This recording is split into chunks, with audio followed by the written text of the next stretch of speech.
Hello friends, welcome to investors universe. आज हम economic news देखेंगे जो शेयर मार्केट के लिए बहुत ज़्यादा इम्पोर्टेंट है। 29 नवंबर 2025 है आज। तो पहला न्यूज़ है, सेंसेक्स निफ्टी स्टेबल रहा। कल ज़्यादा तूफान नहीं मचाया, स्टेबल रहा और थोड़ा सा लो में बंद हुआ। सेंसेक्स 13-14 अंक गिर कर 85,706 पे बंद हुआ और निफ्टी 12-13 अंक गिर के 26,202 पे बंद हुआ। शुरुआत में बाज़ार हरे निशान पे था, लेकिन दिन के मिडिल में मुनाफा वसूली के चलते मतलब कि लोग प्रॉफिट बुकिंग किया और इन्वेस्टमेंट थोड़ा कम होने लगा, जिस वजह से सेंसेक्स निफ्टी फ्लैट हो गया। तो कोई ज़्यादा बड़ा मैटर नहीं है अभी तक। तो ये उम्मीद है कि मार्केट बुलिश रहने वाला है।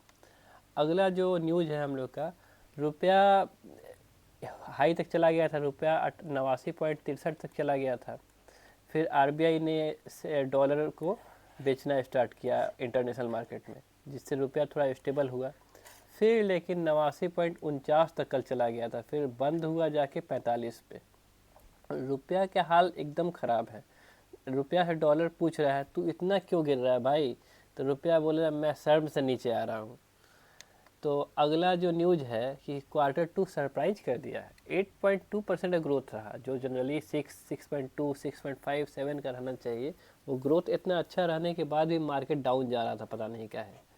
तो सर्विस और मैन्युफैक्चरिंग पुश हुआ है, मतलब कि अच्छा हुआ है, सर्विसेज अच्छा हुआ है, मैन्युफैक्चरिंग अच्छा हुआ है। इंडियन इकनॉमी जो है वो यानी सितंबर क्वार्टर में अच्छा रहा है।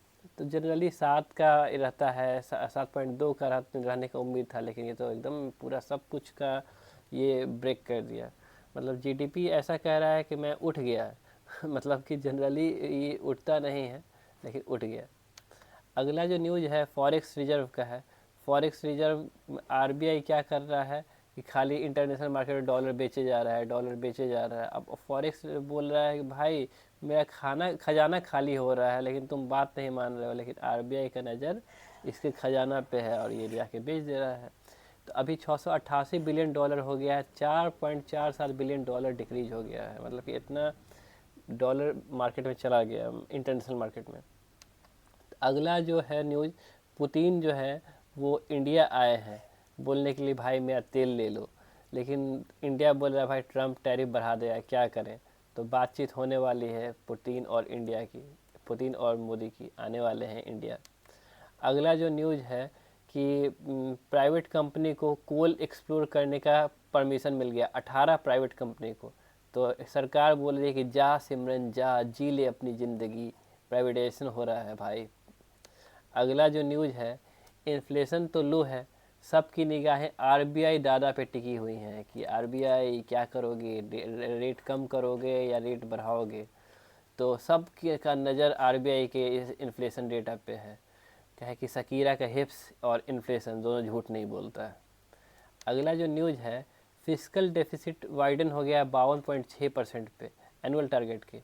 तो हाइयर कैपेक्स हो रहा है, कैपिटल एक्सपेंडिचर बढ़ रहा है, टैक्स रेवेन्यू घट रहा है, लोग टैक्स कम देते हैं, लोअर टैक्स रेवेन्यू हो रहा है। इस वजह से फिस्कल डेफिसिट वाइड होते जा रहा है।